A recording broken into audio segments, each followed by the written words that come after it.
Professor Sami Schalk.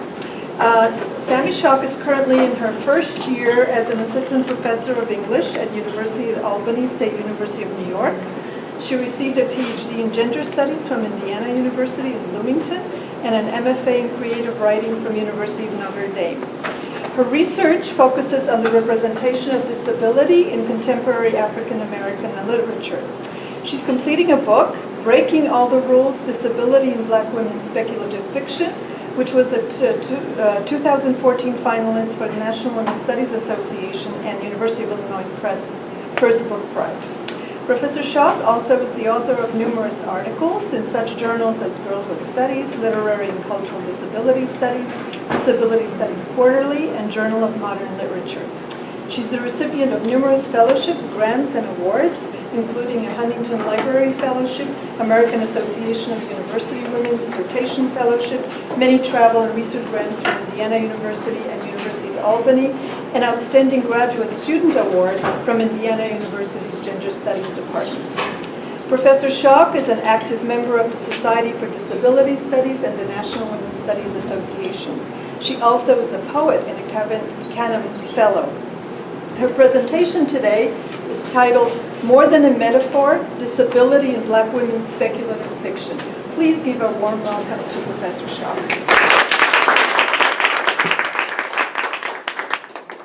Thank you.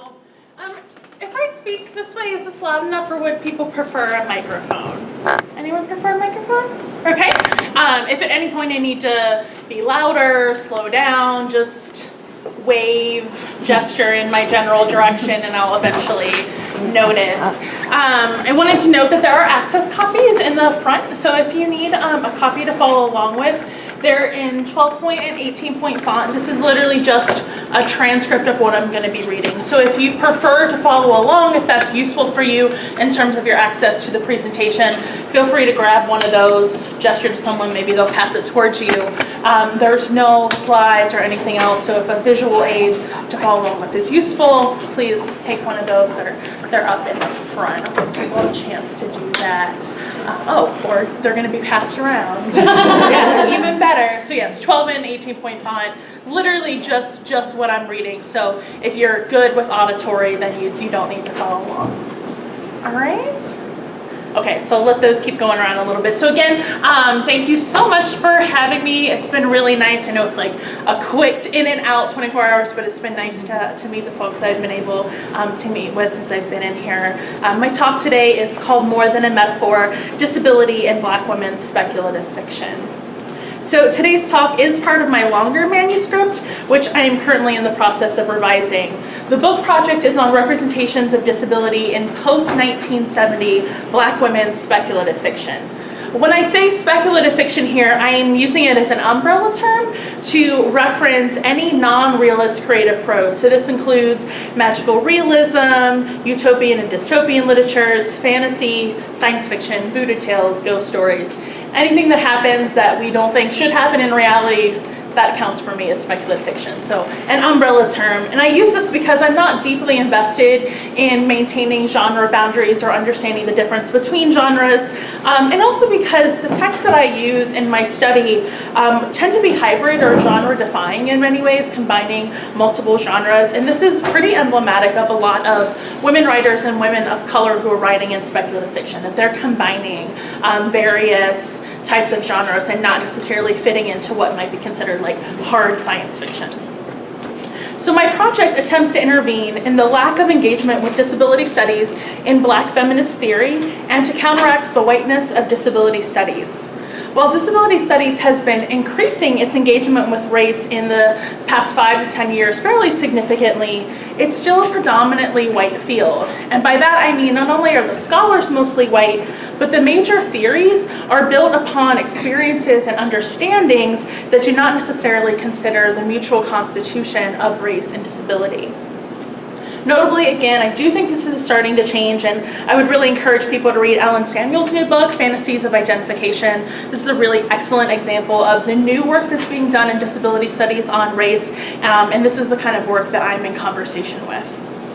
Unfortunately, while it's clear to me that disability studies as a field is invested in incorporating race, I do not necessarily see the same efforts as explicitly in Black feminist theory.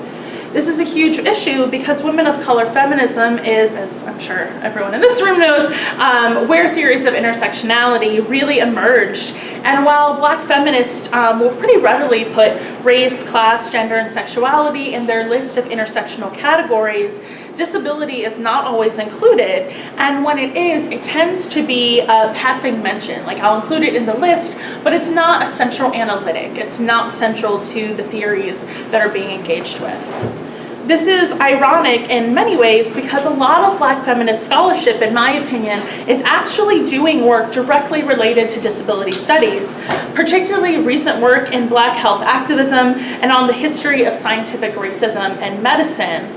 But scholars aren't necessarily using the word disability, and they aren't citing disability studies work, which suggests to me that they might not be reading it either. As a Black feminist and disability studies scholar, this lack of engagement between the two fields concerns me greatly because I know how much the work in each field can benefit the other. So the major overarching purpose of my scholarship is encouraging and demonstrating the benefits of bringing together Black feminist theory and disability studies. More specifically, in this project, I'm interested in how Black women writers are representing disability in non-realist text and the ways in which these representations of disability interact with and influence the representation of race, gender, and sexuality. I'm asking, what does the genre of speculative fiction allow in terms of representing disability differently than realist literature? How are Black women in particular addressing the complex relationship of ableism, racism, and sexism through speculative fiction?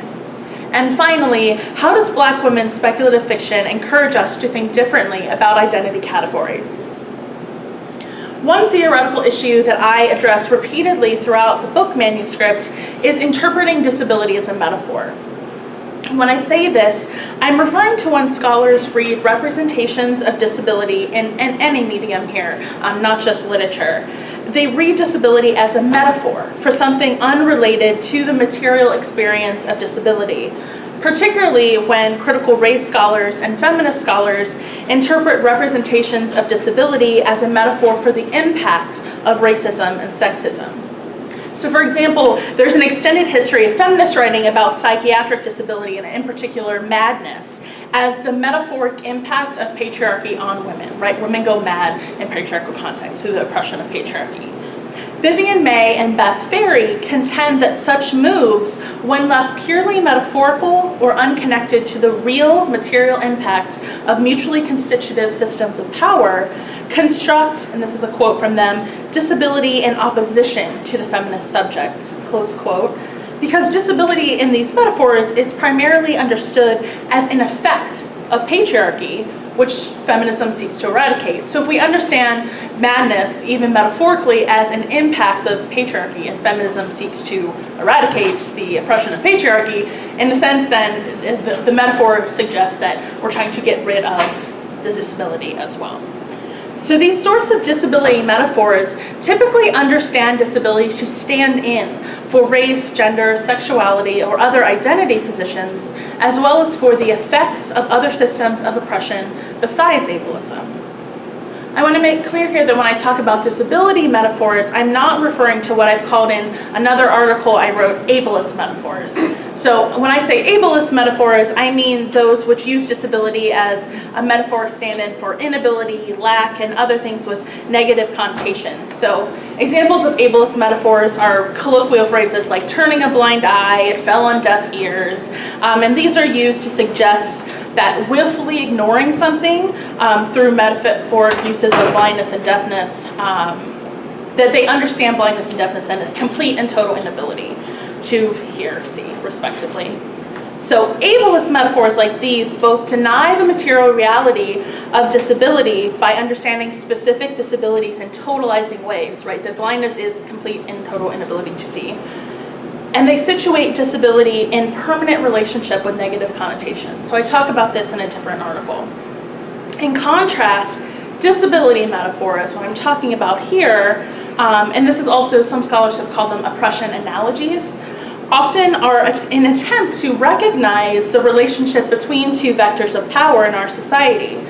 Nonetheless, when maintained as pure metaphor, without a historicized discussion of the concrete relationship between the terms, disability metaphors also often end up erasing the material realities of disability as an experience and as an identity. Due to the erasure of the experience of disability in both ableist metaphors and disability metaphors, many disability studies scholars have tended to dismiss metaphoric uses of disability entirely, insisting that disability must primarily or even exclusively be represented and read as literal material experience.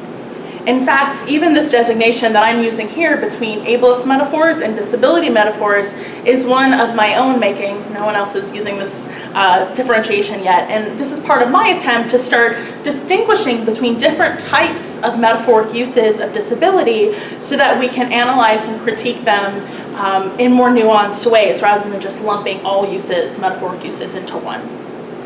Like Claire Barker and Atto Quason, two literary disability studies scholars who have moved away from the very white canonical focus of early disability studies literary criticism, I argue that disability can be read as a metaphor in a way that is not capitulating to ableism, as long as it is not read exclusively as a metaphor. In fact, I contend that in terms of texts coming from marginalized populations, representations of disability must be read as both metaphor and material experience in order to fully appreciate the historical, mutually constitutive relationship of disability, race, gender, and sexuality. In order to read disability as both metaphor and materiality in my work, I've been working towards developing a historical materialist approach to interpreting representations of disability in relationship to race and gender. Rather than continuing to talk to you about this in abstract terms, I want to get into a specific example from my work to demonstrate how I go beyond metaphor in understanding representations of disability and Black women's speculative fiction in my project. And again, I want to note that this approach is intended to be useful for anyone interpreting representations of disability in any media, particularly representations that are produced by or focused on marginalized populations. So even though I'm talking about literature, this theory that I'm trying to work through is meant to be applicable to representations more broadly. So the example I'll use today is Octavia Butler's Kindred. If you're not familiar with the book, there's going to be spoilers, sorry.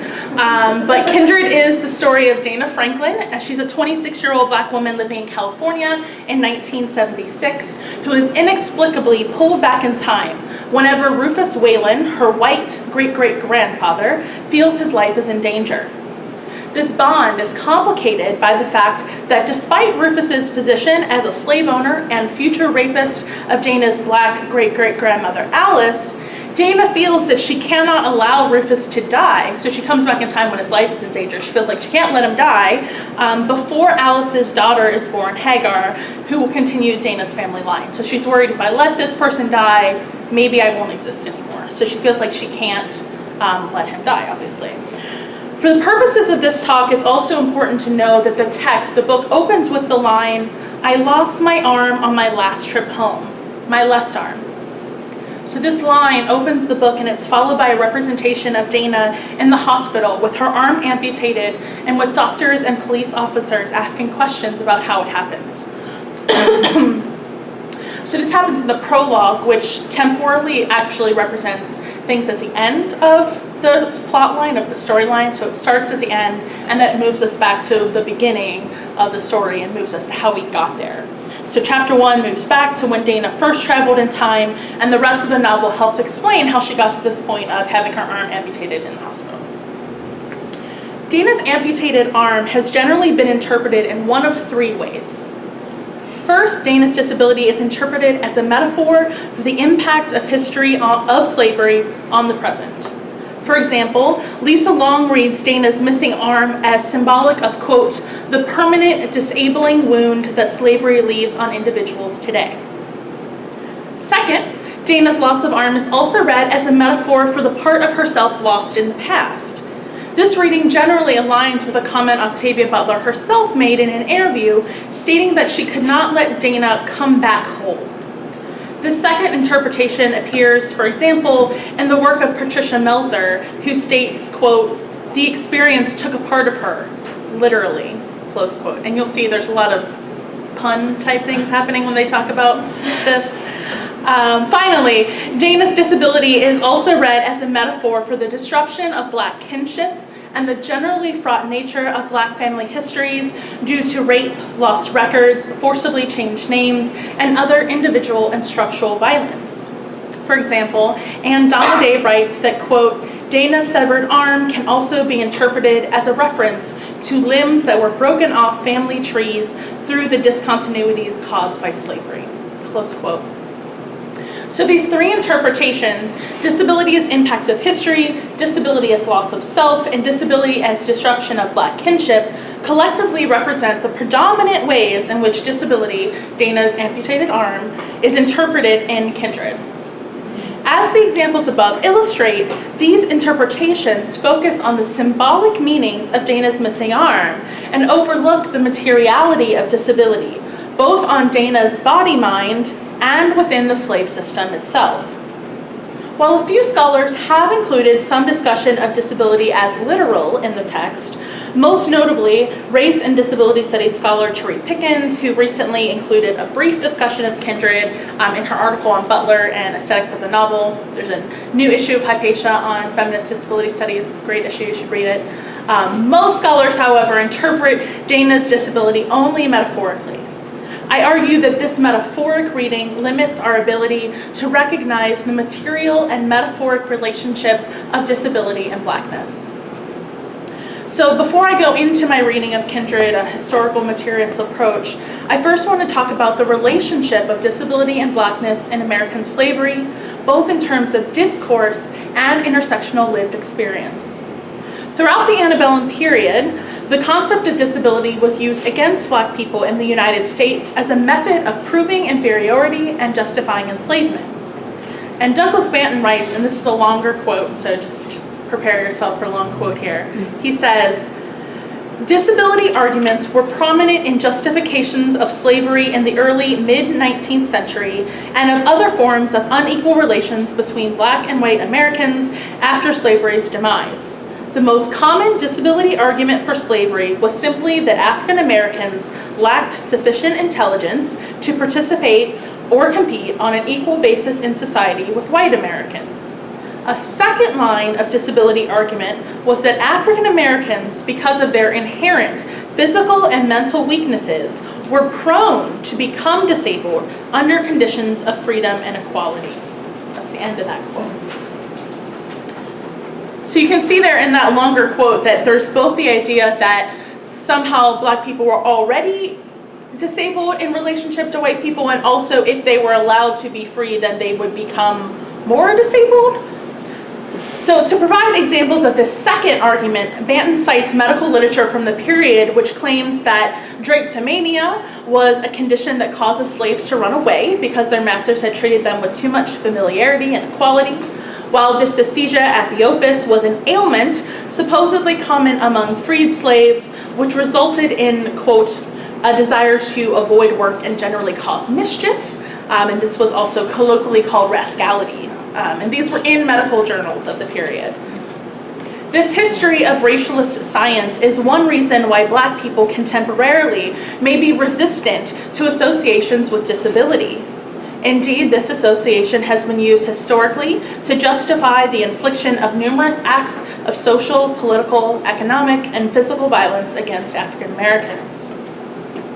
Resistance to association with disability, however, reinforces ableist notions that disability can be equated with inferiority and serve as a justifiable reason for discrimination. Disability studies scholars have demonstrated how disability has been a discursive factor in the oppression of not only racial minorities, but also women, sexual minorities, and immigrants.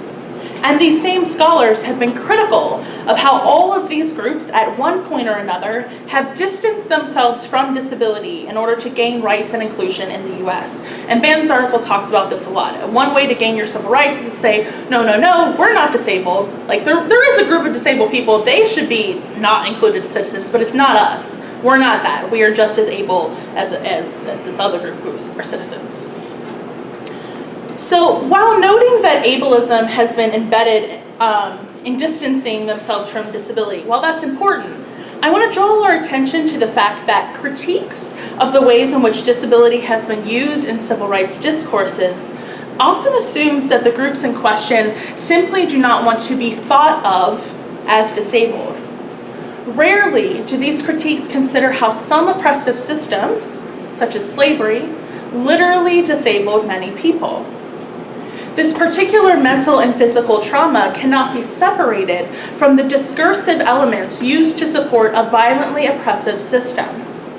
In other words, we cannot talk about how supposed disability, or we might put disability, was used intellectually and discursively as a reason for enslaving Black people, without also talking about how that very enslavement threatened and often actually created mental and physical disability for Black subjects. So this is why I argue that we must interpret disability as something which oscillates between metaphoric and material meanings in representational media. That is, because disability has been used by dominant social discourses to reference, define, and regulate other social systems, it's impossible from an intersectional perspective to not read for the metaphoric, allegorical, and otherwise abstract ways in which the representation of disability is implicated in race, gender, class, and sexuality concerns as both a discursive signifier and a material effect. The material effect of the discourses of disability on African Americans in the United States is exemplified in the slave system. Slavery, which I've just talked about, was justified through recourse to ableist discourses. That's what I was just doing. But slavery was a traumatic and often lifelong situation for Black people that produced disability physically through hard labor, malnutrition, violence, and lack of effective medical care, and psychologically through fear of sexual and physical violence, disruption of family and communities, and general inhumane treatment. And there's more historical research now going on about disabled slaves and the treatment of disabled slaves. Extreme scars, missing fingers, missing ears, and mishealed bones were all likely impairments resulting from enslavement.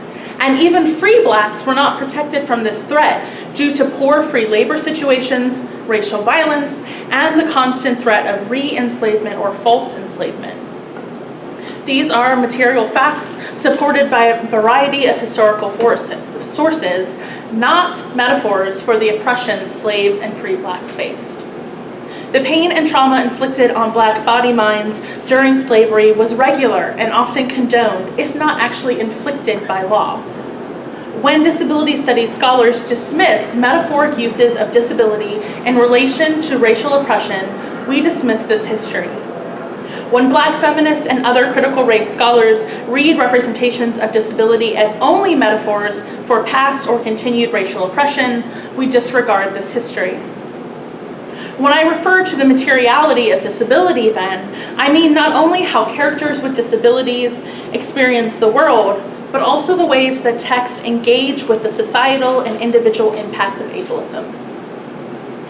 So taking this understanding of the historical material relationship of Blackness and disability and slavery, I find it impossible to read Kindred without acknowledging the ways in which the representation of disability in the text is not limited to just metaphors for the continued impact of slavery, loss of self, and disruption of Black kinship, those three that I talked about earlier, but also how disability in a variety of ways throughout the text gestures towards this larger history of disability and slavery. This last point is important. One of the ways in which disability can be interpreted as both metaphor and materiality is by looking at not only the explicit representation of disabled characters, but also how disability as a concept, a discourse, and a vector of power in the form of ableism impacts the text. So there are ways that we can talk about disability even when there aren't explicitly disabled characters, right? The operation of ableism in a text.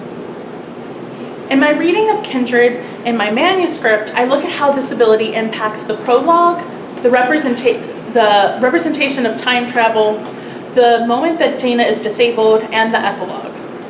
That's a long chapter, so for purposes of time, I'm going to talk about each of these, but it's going to be brief, much less close reading. You don't need all those quotes, you can read the book. The importance of disability to Kindred is suggested immediately at the beginning of the novel when readers first encounter Dana in the hospital with her arm amputated. As readers, we're not granted any more information than the doctors and police who are questioning her and her white husband, Kevin. It's important that the text begins with disability of an inexplicable and mysterious nature. The unaccounted for injury causes disability to haunt the text because it is already present in the reader's consciousness after the prologue. And again, remember, the prologue represents the end of the text. So after we read the prologue, we then go to earlier in the timeline. So for the rest of the book, readers know that at some point, Dana will have her arm amputated. We just don't know how or when.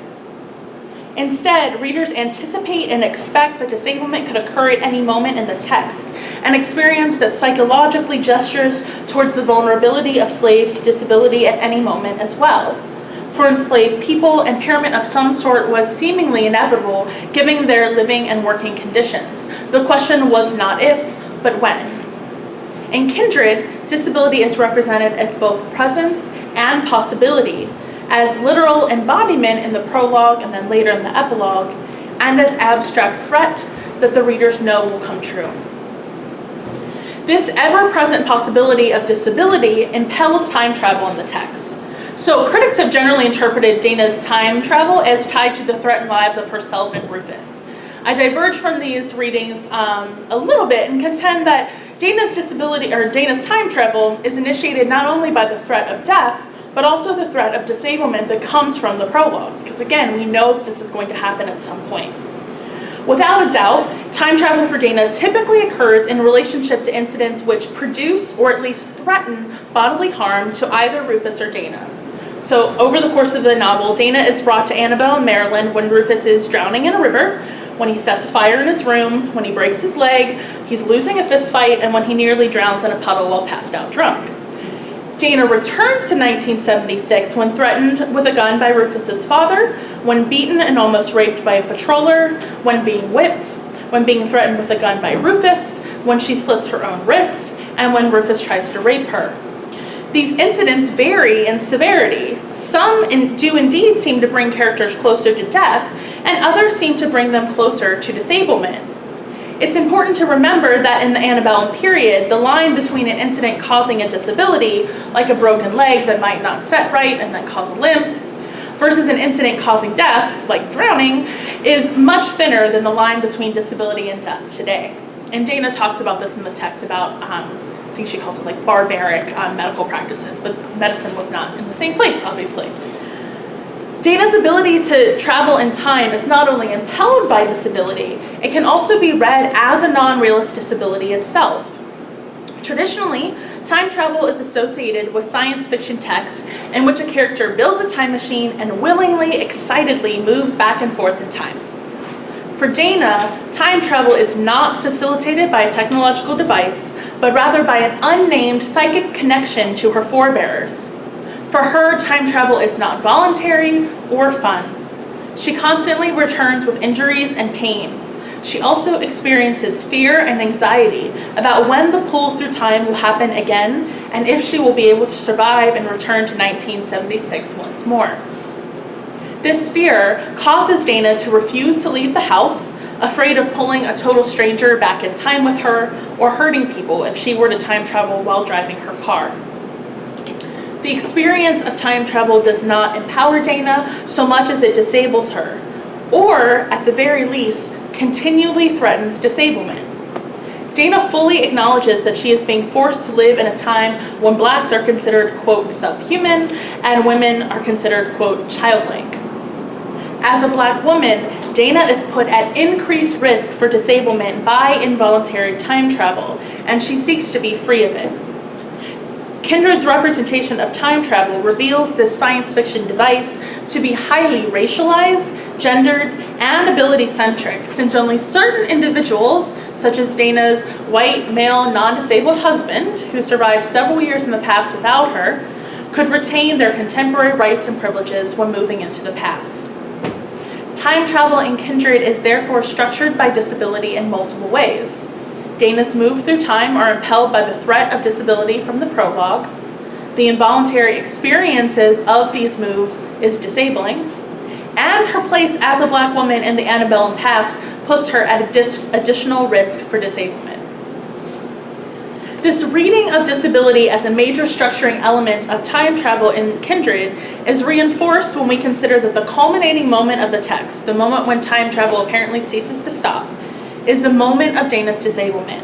This is the moment where disability returns as material embodied present, the moment when, as she kills Rufus for attempting to rape her, she returns to the present with her arms stuck in her living room wall. It is symbolically significant that the culminating moment of the text, when Dana's time-traveling relationship with slavery presumably ends, is also the moment of disability's material return. The three predominant readings of Dana's resulting disability from this moment as, once again, impact of history, loss of self, disruption of Black kinship, are not incorrect. But this moment also supports my claim that the material presence and threat of disability is a structuring element of the entire novel. Here, the prologue's indication of inevitable disability comes to fruition, and Dana, like many slaves in American history, experiences pain, trauma, and eventually disability. She does not simply embody the relationship between these concepts metaphorically, she literally experiences it.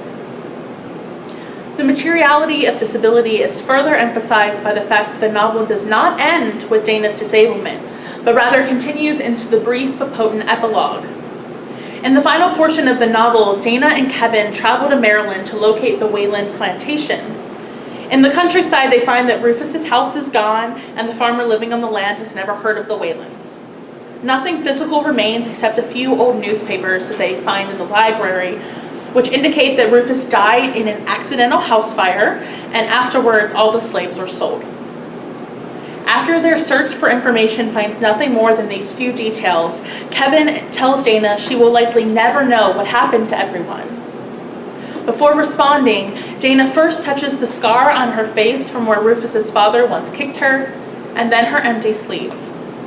Here we are reminded of Dana's disabilities, plural, via her touching both the place where her arm once was and her scarred face, which can be read as a stand-in for her scarred back, mostly because that would be an awkward thing for her to touch, like on her back. This final scene depicts Dana as a disabled woman continuing her life. It's incredibly important that the book does not end with disablement and pain, with the only representation of her disabled body-mind as bloody and screaming after injury or confused and aching in the hospital. The novel represents Dana in the end as healed and disabled at the same time. While the epilogue is only a brief, explicit representation of disability versus the sustained, impending possibility of disability which operates throughout the majority of the novel, this final portion of the book demonstrates how disability is integral to the structure of Kindred. From the prologue, which sets up disability as inevitable, to Dana's time travel compelled by the possibility of disability, to the moment of Dana's disablement, which brings the prologue to fruition, to finally the epilogue, which represents Dana as a disabled woman looking for answers to understand her traumatic and painful experience. Disability is a consistent and guiding aspect of the book. Disability is not a metaphor for Dana. It is part of her embodied experience. And yet, the materiality of her missing limb is intimately tied to, and thus symbolic of, her particular experience of slavery. Disability in the text as a whole, therefore, is at once a metaphor for racial oppression and a reflection of the inevitability of disability materially for Black people during the antebellum period. In response to both disability studies scholars who criticize the use of disability as a metaphor, and to Black feminists and other critical race critics who almost exclusively interpret disability as a metaphor for other oppressions and thematic concerns, I've demonstrated here how a historical materialist perspective, which is attentive to the relationship of disability to gendered, racial, economic, and sexual violence, such as that which occurred in American slavery, allows scholars to appreciate both the metaphoric and literal uses of disability in texts such as Octavia Butler's Kindred. Although disability studies scholars have been rightfully critical of the way that disability is often interpreted as a metaphor for trauma, we cannot dismiss all metaphoric uses of disability outright, especially when these metaphors are connected to or blended with material issues of disability and impairment, either in the text itself or in the referent of the metaphor. So in this case, slavery. If slavery is the referent of the metaphor, and we know that disability had an important role in terms of Black's experience of slavery, we can't erase that history and forget about it as we read it as metaphor. In Kindred, disability is not exclusively metaphoric despite critical readings to the contrary. Dana is literally disabled by her experience with the violence of slavery, and disability haunts and propels the novel throughout. As a result, we must read this representation of disability and others like it for both metaphoric and material meanings. So as an interdisciplinary and literary scholar, I've used Kindred here as a concrete example to demonstrate my larger argument about how to read representations of disability in text. And again, I don't just mean literary text. Either produced by or focused on marginalized populations who have a history of discourses of disability being used against them. If we continue to consider the ways in which discourses of disability have been used in conjunction with discourses of race, gender, ethnicity, sexuality, and a class to oppress groups, and the ways in which the resulting oppressions have literal, often disabling effects on the people in these groups, then I argue that we must interpret representations of disability in relation to marginalized populations, both metaphorically and materially. This larger argument is not only important for disability studies scholars who have resisted traditionally metaphoric readings of disability, and who have also primarily developed their literary theories in regard to older white canonical texts, but also for gender, race, and sexuality scholars who are reading literary, film, television, and other representations of disability in their own areas without ever really thinking about disability as a potent social vector of power. My hope with this focus in my own work on representations of disability in Black women's speculative fiction is to particularly influence disability studies and Black feminist scholars. However, I continue to bring this conversation to other area fields as a way of bridging the gap between interdisciplinary scholars who do not always easily or effectively communicate with one another. That is it for my talk. Thank you so much for your time and attention. I'm happy to take any questions, comments, concerns.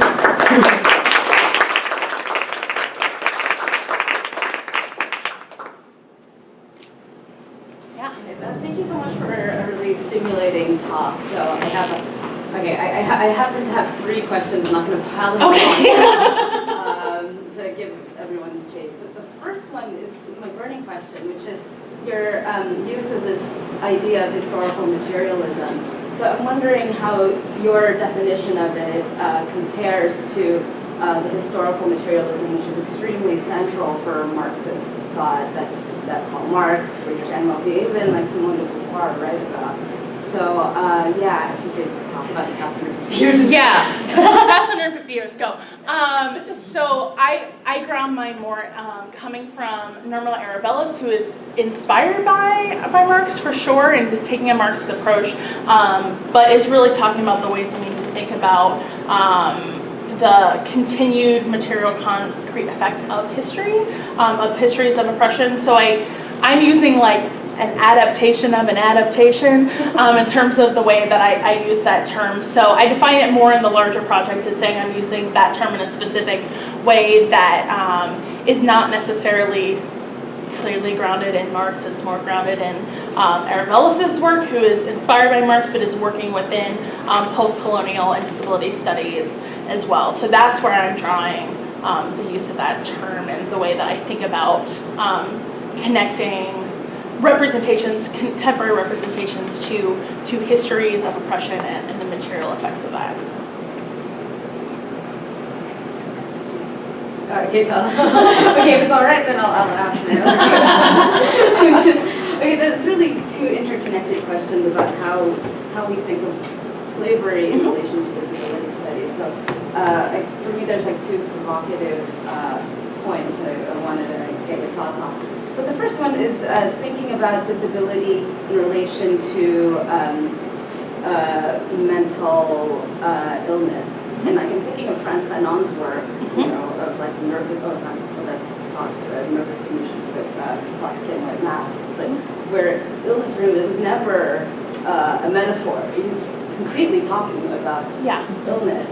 So I wanted to see your take on that. But the question that I should actually be asking is this question about slavery in relation to the kind of historical materialism that Marx is actually talking about, the way that someone like Ed Baptiste right now, for instance, talks about slavery as the key way of understanding capitalism. So the thing is, though, that the exploitation of slaves isn't so much about maiming and imposing a disability, but really trying to extract as much labor as possible. Absolutely. So in fact, you wouldn't need a nose, for instance, and so you could torture someone and make them live in a life where they only have one arm, yet that's not,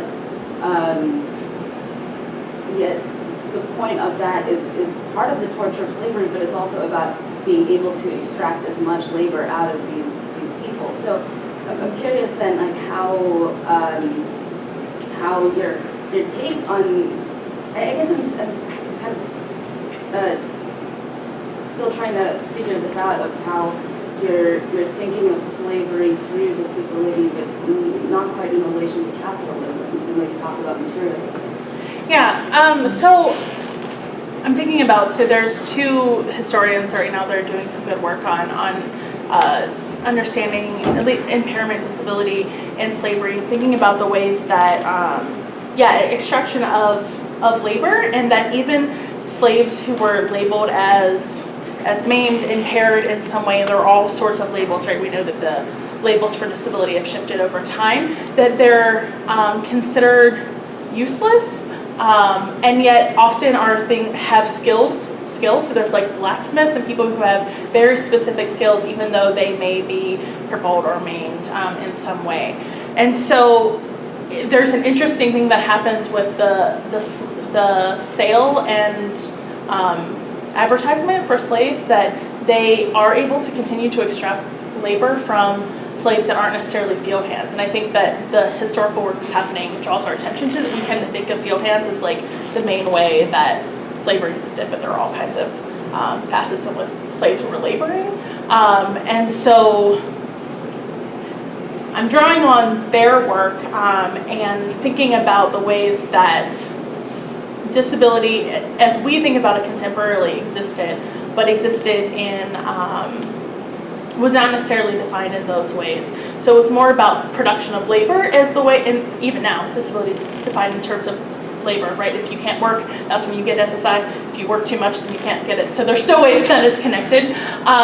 But in terms of the representations, I guess part of the reason that I'm not engaging as much with class and Marxism is because that's not as explicit in these texts. There's a lot about the gendered relationships that are happening in the text, with the way that Dana is treated, like she's able to be in the house because of her relationship with Kevin, where they say that he owns her and that she's sleeping in his room, and we all know why, kind of, like that sort of thing that is the focus of the representation. I do think that could be more to be done around class in the text, particularly if we look at, I focus a lot on the antebellum experiences, but if we go to, it gives us a little bit in the text of Dana's life in 1976, and she's working as a temp, and they jokingly call this place where she was working like the slave system. And so there are things in that text that could be worked out, but in terms of the focus of the overall project on how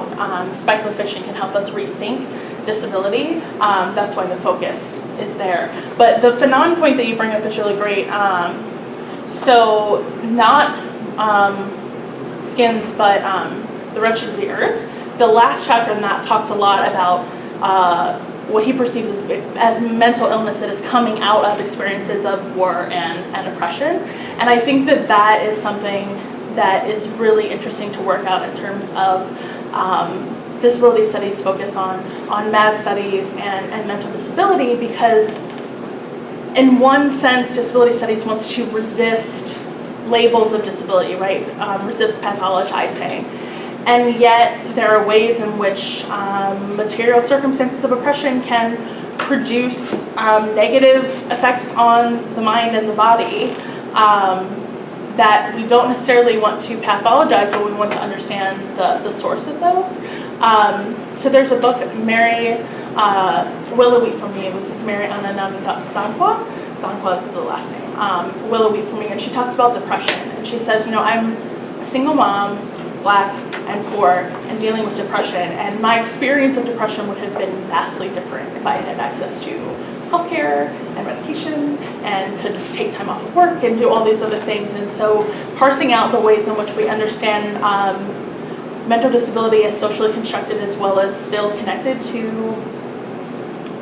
neurons and other ideas of the brain body, that these are not disconnected, I think is a place that studies in mental disability still need to go to understand the relationship of race and oppressions not related necessarily to ableism, or that connected to ableism but not exclusively ableism, that are operating the way that we interpret mental disability in racialized subjects. So that's something that needs to be going on and is not quite happening yet.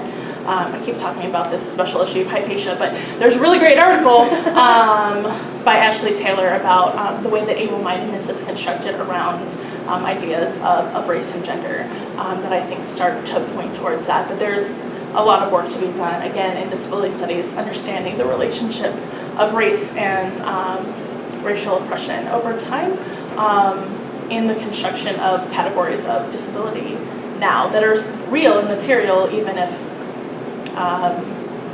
the result of social constructions, right? Like, these things aren't separate. So there's a lot to be done there still. Yeah. I think my question might be sort of tied up in the previous questions and your explanations. But first, thank you for embracing us. But my question is about employing this term body-mind in relation to metaphor and materiality and sort of white spectrum and what you're sort of like, who you're drawing from. Yeah, so Margaret Price, that's done. Primarily drawing on Margaret Price's work for understanding body-mind. Again, special issue of Hypatia. She's got an article in it. It's a really great issue. You should read it. But she has a new article called The Body-Mind Problem, where she talks through how the idea of, or this term body-mind, can't just be a replacement for saying body and mind. So if you don't know, the history of disability studies tended to originally really focus on physical disability. And often still we talk about bodies, and then sometimes people say bodies and minds. But it's always so kind of like this thing on the side. And so Price is really arguing that we can't just, well, one, we need to include minds, but we can't include minds as just this add-on and say body-minds to replace mind and body, but really understand the way that these are not separate entities, which can be difficult because we have this like Cartesian dualism in the way we talk about it, and even medical pathologies, right? We talk about mental disabilities versus physical disabilities. We don't talk about these things as all connected. But I'm using it because of the fact that speculative fiction is really pushing us to think about body-minds differently. And so I talk about in one chapter Parable of the Sower, which is an Octavia Butler Parable of the Sower, Parable of the Talents. And the main character has a non-realist disability called hyperempathy, where if she sees someone experiencing pain or pleasure, she experiences that pain or pleasure. And so in the text, it's referred to as basically a psychological delusional illness. Like, this is all in your head. But it's happening in her body, right? Like, she feels those things in ways that are very dangerous for her, because she's also living in this dystopian time where people are like kidnapping people and raping them and killing them all over the place because the world's falling apart. So for her to be so easily like brought down. If she sees someone pain, she sees someone shot, that's a real visceral experience that is not, for me, very much demonstrates the need to talk about body-mind rather than talking about minds and bodies. So I use that exclusively throughout the manuscript, and then talk about the ways that speculative fiction in particular, I think, requires us to think about it, because it's thinking about ways that our bodies, minds, and really technology as well are interacting in ways that are not what we would think of as exclusively separating those things. But Margaret Price's work talks about it in realist terms as well, and it is also useful in realist terms. But I think speculative fiction really gives us a way to bring that home for us in text. Yeah. Love your talk. This is very helpful. I'm always interested in where things show up in pop culture and where they don't show up. And you hinted at this a little bit about the realist representations as opposed to speculative fiction. I teach a class called Women in Film, and I'm always looking for representations in mainstream film of disability. They're so hard to find. You know, it's just, wow, I'm teaching freedom over and over again. But I guess my question is, it's certainly showing up in speculative fiction, because it's a place where the boundaries can be disrupted, and it's a kind of a fun place for fantasy. And I guess my question is, what's the relationship of where things happen in pop culture in speculative fiction, as opposed to these other representations where we just don't find we don't find this issue out there. So I get, I'm having trouble. Do you understand what I'm saying? It's showing up in this place where it's all fantasy, like, wow, anything can happen. But if I try to find a realist representation, I can't find it. And that makes me wonder what pop culture is doing, or how it's working in kind of a big way around this issue. Yeah, and I should say that it's not that disability is all over speculative fiction or speculative media. This is definitely the particular text that I'm working with. But I think one thing that is a real issue with putting disability in realist literature is that, unlike race, unlike gender, unlike sexuality, at this point, and this is not all over the place, but generally, we can have characters of color, and women characters, women can be captain of ships or whatever, can be the boss, the CEO of a company, and people are like, what does that mean? What does that mean that she's a woman? But disability still has this narrative weight that it is understood to be symbolic of something. And so Leonard Davis talks about this in The End of Normal, where he says that because of the way that we understand disability as a narrative tool, narrative prosthesis, if you use Mitchell and Snyder's term, any time that disability shows up in a text is actually distracting for the average viewer or reader, because they assume that it has meaning. They want to know why it's there. So with Frida, right, then we know why it's there. It's part of the narrative. It's part of what happened to her life. But if we have just a film, a love story where one of the main characters is disabled and there's no backstory of why or how they're disabled, there's nothing about it impacting their life, they're just happen to be a character who's disabled and is one of the love interests, it would be distracting. They would want, the average reader wants to know why. So that sort of narrative weight that it carries is a lot different right now than, although there would be a time, right, where if you had a black, leader of a company, the CEO, people would be like, well, why was that? Like, what were you trying to say with that? Whereas I think that that's less the case. I'm gonna waver a little bit on that. But so there is this narrative weight that is given to disability, that it has to be explained. It has to have a backstory. It has to have a lot more meaning than just, there happens to be a deaf person here in this, representation of a classroom. There has to be more to it. We want to know their backstory in a way that we don't necessarily have with other diverse characters at this point. So I think that that's part of the reason in realist fiction, or media generally, right, is that there's supposed to be the story behind it that we don't expect from others. Right. I guess I'm looking forward to a time when we'll imagine characters who have a lot of different kinds of bodily traits, and this is simply one of them. But that goes along with imagining characters who have these non-normative, non-ideal kinds of bodies. So I can see that it's a bigger kind of issue. Absolutely, and yeah. I'm always interested in where pop culture can make that happen.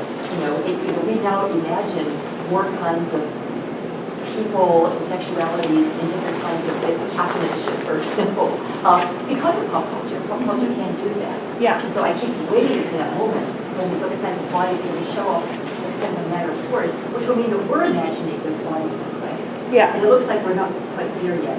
Right. It tends to be that if disability shows up in a film or television, that it's about a disability, right? If it's not about disability, we need it to be explained.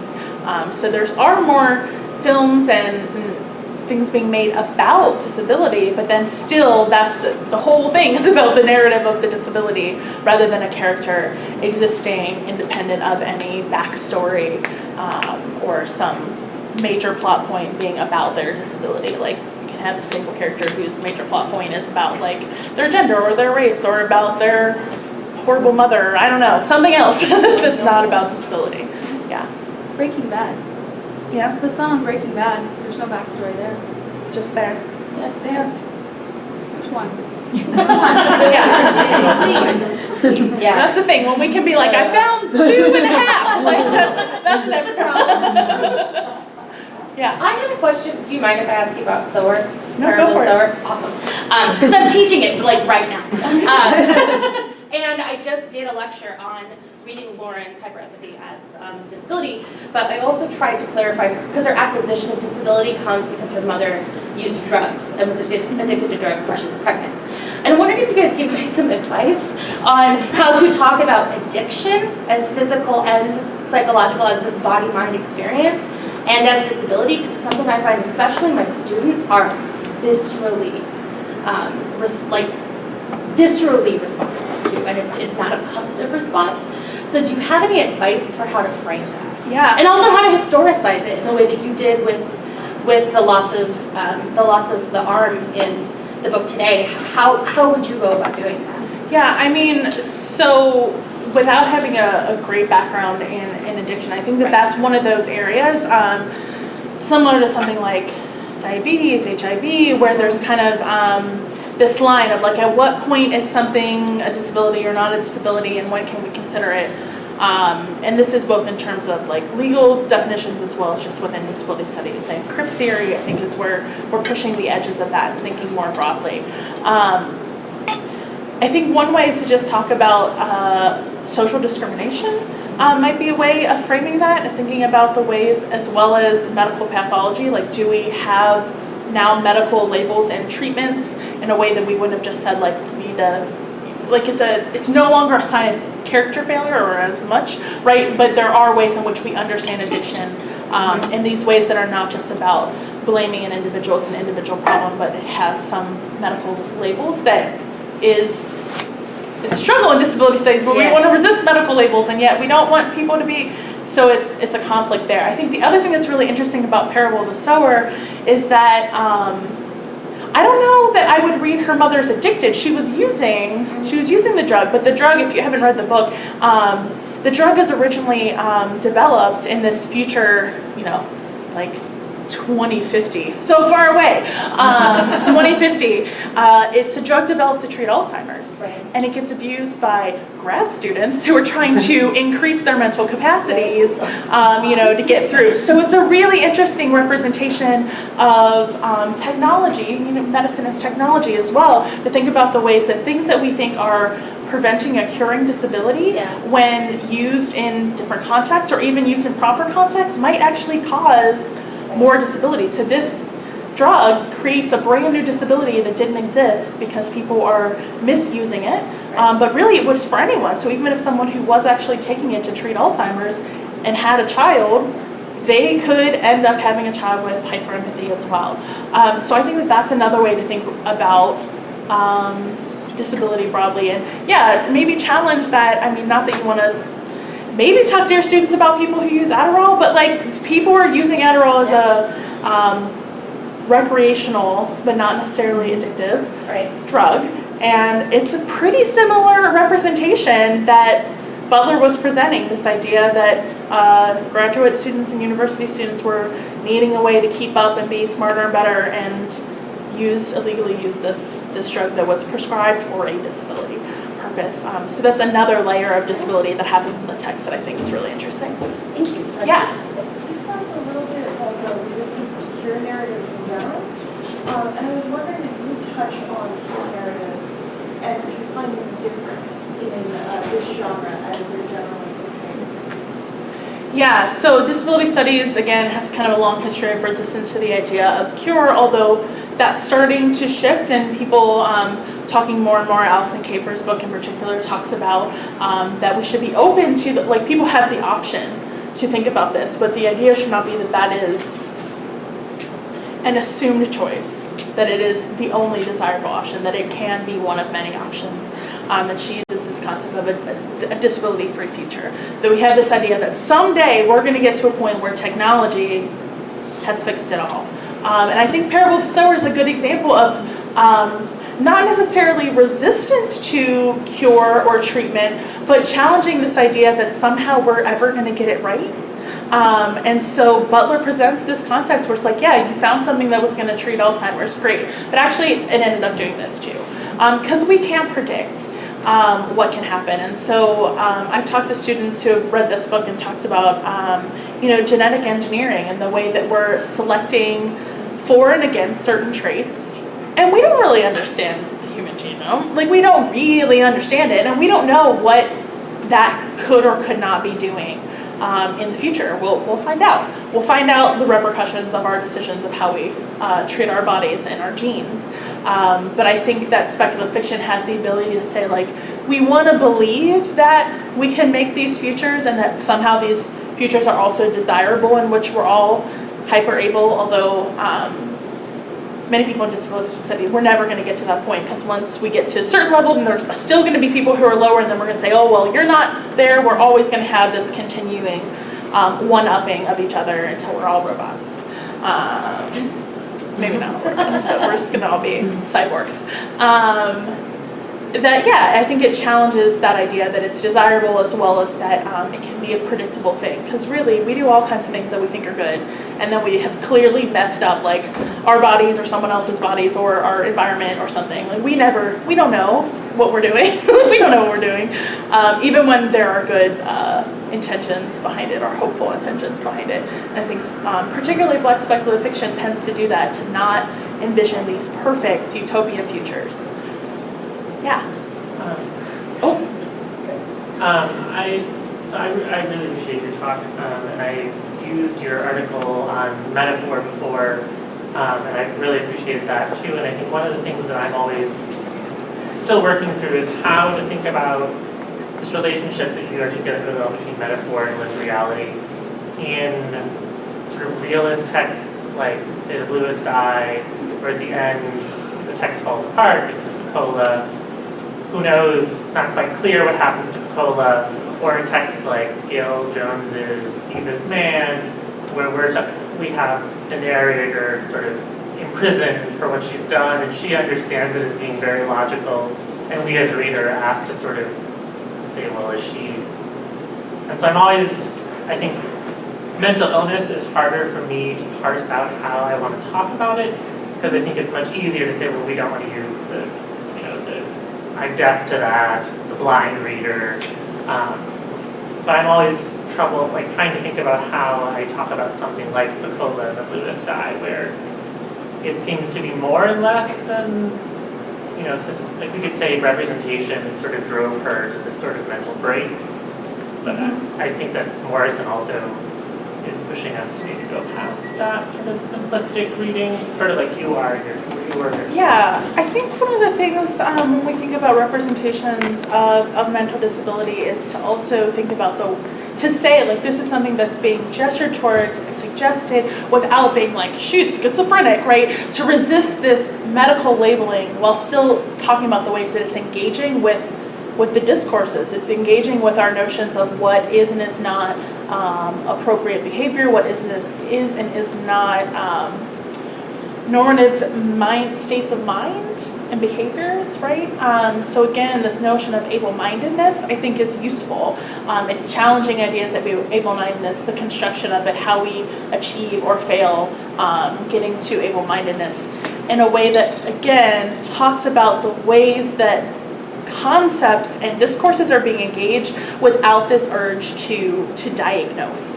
And I think that's mostly what I try to avoid, is this idea of I'm going to go in and diagnose with this label that we all know all of our disability labels are socially constructed. They're historical moments, right? Even autism spectrum, right? Asperger's has been taken out, so now it's autism spectrum. So anyone who identified as having Asperger's before, like, no, sorry, that's not a thing anymore. So, like, what does that even mean? So I think moving away from that diagnostic approach to understanding the cultural discourses around those diagnoses might be a way of talking without feeling like you're getting stuck in that trap. Does that make sense? Yeah, I mean, I think I'm always troubled I always am still working through how to think about that as a space of empowerment. So Eva's Man, if any of you have read, right, Gail Jones' book, right? She's very clearly empowered by what she's done, and yet there's so many layers of how we might read that, or in Eve's Bayou, there's the aunt who is read as being insane, but we are privileged knowledge that she has access to this sort of African cosmology. And, so I think it's the empowerment that I find, I struggle with that, but I appreciate, I think thinking about diagnostic versus a sort of more, that there's a gesture towards a system that is so vexed. Yeah. And I think there's some work in disability identity and pride and sit point theory, right? The idea that certain positions allow us to have access to knowledge and experiences that other people don't have that may be positive, even if they're that same sit point also provides us with things that are not so great. So that bringing those together to acknowledge both the benefits and the individual knowledges that are gained through experiences of disability, as well as the oppression and everything else that might come out of that, right? So that may be another way of approaching her particular experience as empowering, even though she's perceived in these ways that are caught up in ableism, right? Yeah. Thanks for such a great talk, and I've been thinking a lot since our conversation this morning as well, so some of this is coming out, percolating out of that. Okay.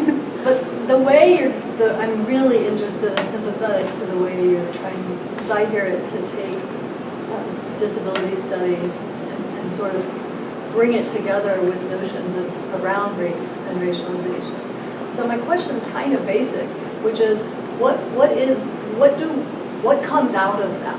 In other words, I keep thinking, okay, so it's about amplifying our concepts of race in particular manners. Is that right? Because then today I heard in the talk, that's what I thought coming out of. So if so, then I'd like to hear what those categories are, right? What are the vectors that come out of disability studies that amplify race in ways that it hasn't already been amplified? And I think Fanon here is a pretty critical figure for both. Yeah. And the second thing, though, is that in the talk today, then it sounded more corrective, actually. Corrective insofar as it sort of reconnects us to the literal violence in the body that perhaps for a variety of reasons. Yeah. Ideally, it's both of those things. I mean, amplifying, corrective, but I guess for me, it's about understanding the relationship between oppressions as not being separate. I guess when I think about the literature that helps me think through the very intricate ways in which oppressions work and interact with one another that are not simply about Black disabled people, right?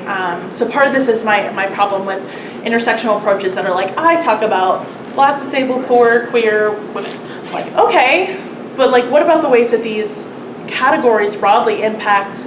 Like, I think ableism impacts all Black people, period, in ways that are different from the ways that it impacts disabled people and different from the ways that it impacts Black disabled people in particular, but still exist.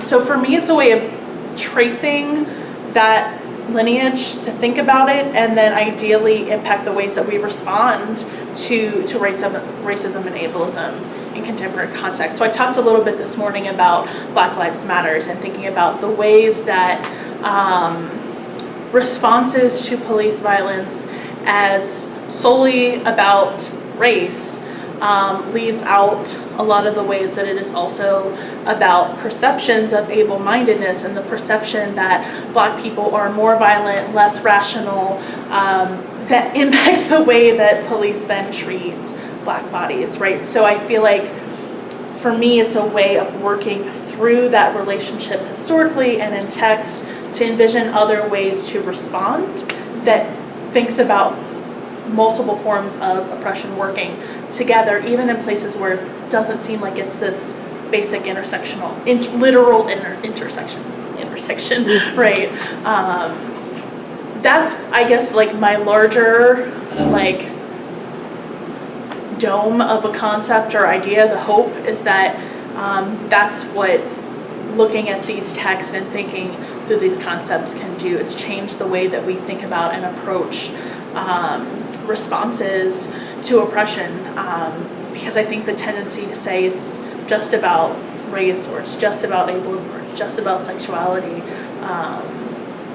means that we're not formulating full and effective responses in many ways. Okay, just to push a little on from like Fanon, since Fanon was uttered, he's in my head now. Like, what I'm curious about is, did we, so that, I don't know, I haven't read a lot in disability studies, but I've read enough to have some sense that some of the, some of the major questions and concerns around trying to trouble notions of wholeness, troubling notions of health, re-understanding trauma, thinking through medicalization.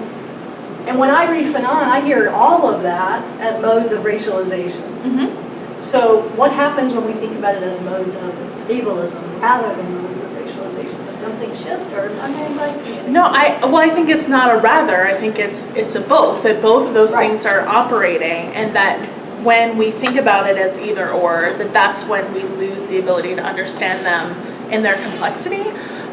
So when we read Fanon and say this is purely about race, but also understand the ways that ableism is operating in that discourse as well, that's where we can get a fuller understanding of what's happening, even when, again, we're talking about racialized populations, not necessarily disabled populations, although clearly there are disabled people within racialized populations. So I think bringing that in allows an understanding of the operations of racism historically. And I think the same can go the other way, right? That when we look at ableism historically and we don't think about the ways that discourses of race are operating within, that is also a way that we lack an understanding of the complexities of the way ableism is operated in terms of people with disabilities. Does that help a little bit? Okay. Yeah. So first of all, wonderful talk. Thank you.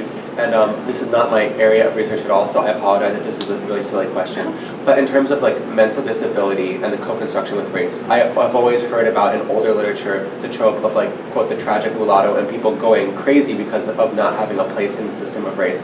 And I'm wondering if speculative fiction deals at all with racial ambiguity or racial passing and how that connects to ableism of any kind.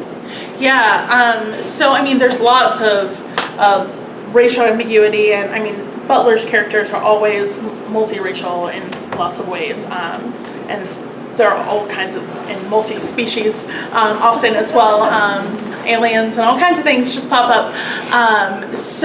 But in terms of thinking about the figure of the tragic mulatto in terms of ableism, I don't think anyone has really done that.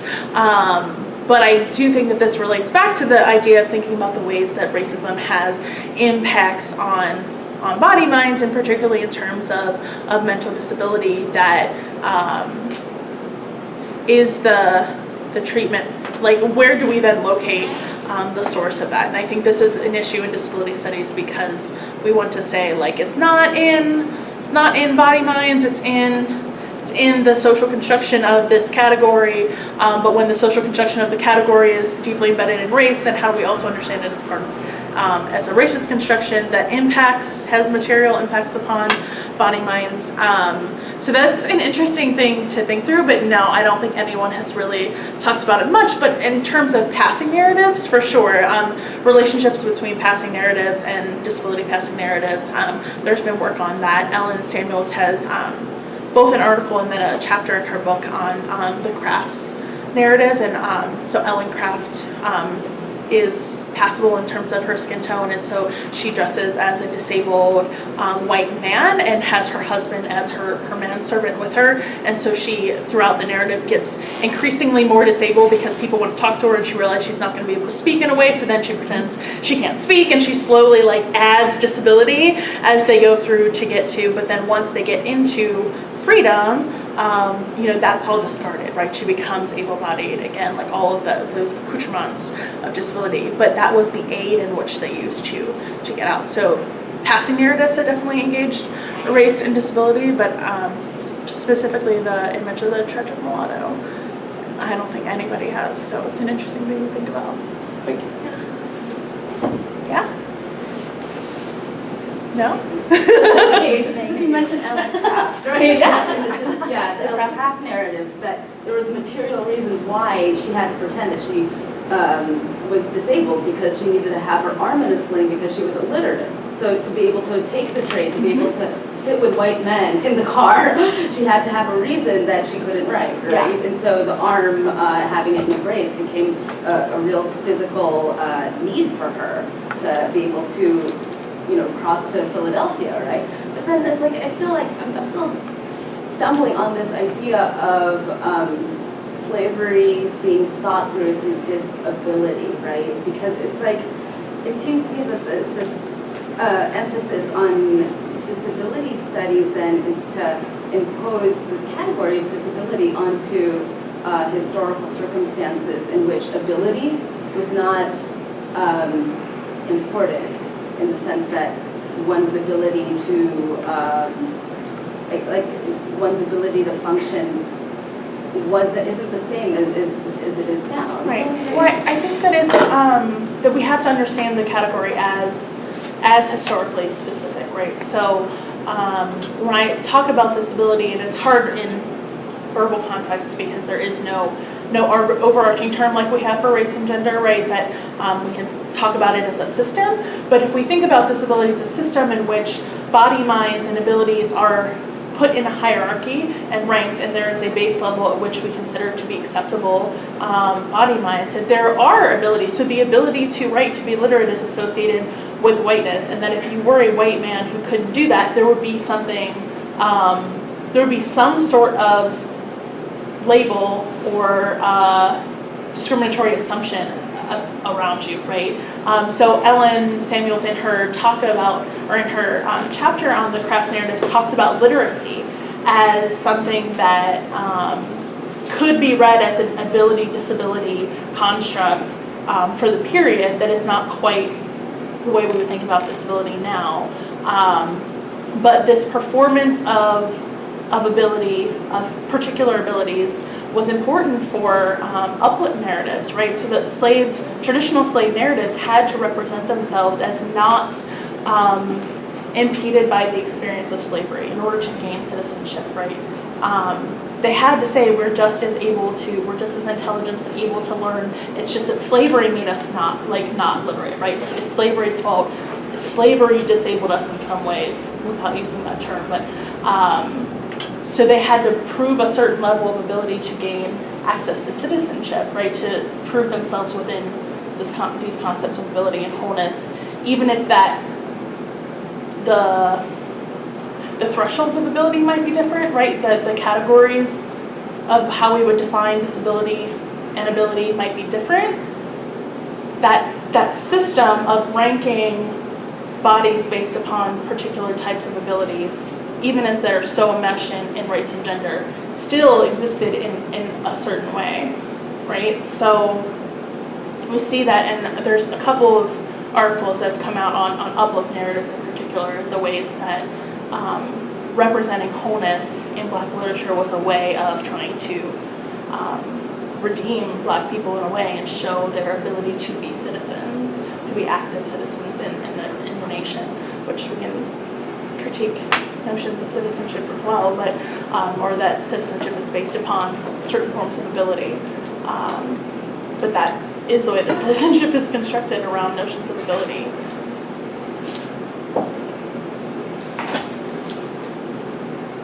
Other questions? Yeah. So I'm not sure the the best way to phrase this, but this sort of goes along with that. Because I'm thinking about how I think it's a very smart move to talk about these material effects of oppression that often get overlooked when we're talking about the metaphorical uses of disability. But I guess I'm just wondering, and I work historically in this area as well, so this comes up for me. It's hard to parse this out. When we talk about these material effects, whenever we're talking about oppression, the problem with oppression is, right, it has these bad effects. But if we talk about disability as being a bad effect of oppression, and Margaret Price has talked about this, the focus on desiring disability in disability studies has ignored this materiality. How do you talk about this oppression is resulting in disability while still trying to say, but this is, we don't want to reify that negative association of disability as being inferior, but still recognizing that, well, yes, oppression is bad, so we don't want to ignore that. I guess it's that whole, it's this materialist term that's trying to expand that, let's just celebrate disability, all disabilities are the same, because we should all have pride in them. So I don't know if that is articulated well, but how do you kind of deal with that? And one of the, I think, moves that seemed important in that when you talk about how it doesn't just, the narrative doesn't just end with this missing arm being the result of this bloody thing, like she's trying to work through that, right? So. I mean, I think this is a problem with all identity politics and identity studies, right? If we think about if race is the product of racism, like which comes first? Can we only understand that, will race disappear if racism disappears or something? I think that this is just an issue with talking with identity politics, that we have to think about there are material effects that have created groups that shift and change over time in terms of the labels and the way we understand them, but they have some historical connections to one another. I don't think it's exclusive to problems in disability, in disability studies, but I do think that there is a push in disability studies to not simply be around identity and pride, but also thinking about, again, oppression and about systems, about the ways that we put emphasis on ability, whatever that means in our moment, that creates hierarchy, distinguishes between certain groups, in a similar way that, concepts of whiteness has changed over time, hasn't erased concepts of race, even though whiteness has expanded to include more and more groups of people. So how do we talk about pride in something that's produced out of oppression, right? And I think, again, this is the problem in race studies, right? The problem with, someone recently at a conference was like, the problem with race is that we keep talking about it. It's racist to talk about race. And I'm like, well, if we just stopped talking about it, it would go away. I don't know. So I think this is a difficulty in identity politics generally, right? Do we hold on to these categories that have meaning, that often have meaning, that are personal and sources of pride and culture for people, while still acknowledging the ways in which those identities are used in ways that are not so great for us? How do we utilize them? So there's, insert a whole bunch of things about strategic essentialism, and I don't think that's exclusive to disability, although I think because disability studies is newer, or just now or more recently getting to the point of challenging. Leonard Davis is someone who's been big in challenging the idea that we should be working from an identity politics perspective in disability studies. He's into biocultural studies, so yeah. Thank you. Yeah. Thank you so much.